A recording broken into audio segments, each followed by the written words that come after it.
Hey, what's up, YouTube fans? So, what I wanted to talk about on this video, right, is a common line of criticism around evolutionary theory, or, a point of confusion for a lot of people, right, is, just understanding the transformations of body morphology from one form to the next, right? And so, people will, notice, how, there's very significant differences between the body of a human versus a chimpanzee, right? Very fundamentally similar, right? But also very significant differences. Even more so with a dog compared to a human, even more so with a lizard compared to a human, even more so with a fish compared to a human, etc. And so people will see it as like this like crazy like transformation that like seems like something from like a comic book or something, like seems to like defy logic or reality to them, right? But when people are saying something along those lines that it doesn't make sense for us to transform from one form to the next, right? What they all too often are not factoring in, they're all too often not taking into perspective, which really is very important to take into perspective, right? Is the radical changes of body morphology that we all undergo in our life, right? From conception to the end of our life, right? There's radical body transformation. At the beginning of your life, you were microscopic in size. You did not at all have the form that your body now has. You were a single cell, right? That is how we all start, is as a single cell, right? Not at all having the form that your body now has, right? You gradually grew and developed into your current form, right? So it's not like you were put together in like the type of way a car is, like, oh, like screwed together in like a factory or something like that. You gradually grew and developed, right? Parts of your body migrating, parts of your body changing shape and size, proportion throughout your development, right? And even after you were no longer a single cell, there were still multiple stages of your embryonic development that you looked nothing like you look now. You did not look like a person. You looked very much analogous to many other groups of animals at that same stage of development. In particular, some of them even what they're like, post-embryonic development, but especially for like when they're in the same stage of development, in very early stages, you looked mostly the same as what a fish looks like in its early stages of embryonic development, right? And you transformed, right, into the form that your body now has, right?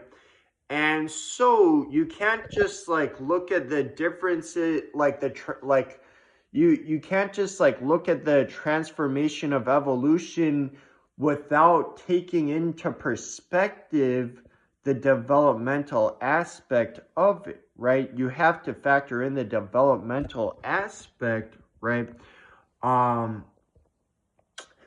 Because it's just as much a matter of developmental biology as it is a matter of evolutionary biology, right?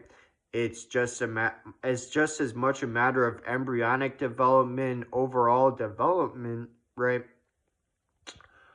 And so, rather than like thinking of it as though like something with a body more like that of an adult chimp when it's already like fully developed, then like transforming to have a different body, instead, um, you want to more so think in terms of the change starting down at the level of the zygote, right? The single cell that will eventually become the adult. And so then when that zygote grows and develops, right, the way the new organism grows and develops differs, right? Its foot, when it grows out, forms in a new way, right? So, and so we get different variations of the way these, parts of the body develop, right? Some of which are more successful than others towards producing offspring. And so the individuals with those variants pass the trait on to their offspring. And so the trait becomes more prevalent across generations, right? And then also what you want to factor in, this is another important point that you'll want to also consider, right, is, what else, if not earlier pre-existing organisms, what else could you make a new organism from like a human, right? Like the Bible says that, we were made from dust. How would that be the case? Which makes more sense, to make a human zygote from a zygote of a similar animal, or to make it from dust? Which would be easier to make into a human zygote? It would obviously be easier to use a zygote of another similar animal, right? Not dust, right? Not to mention that even if you could alternatively make a zygote without a pre-existing organism, how will it grow and develop without the mother's body? There's no alternative known method whatsoever. It's never been done in the lab. There's no alternative way known, right? And so, it really, factoring that into consideration is really the easiest, if not the only method through which the first humans could have come to exist, right? What else would, when people bring up quote unquote intelligent design, right? Okay, let's say if there was a God making us, right?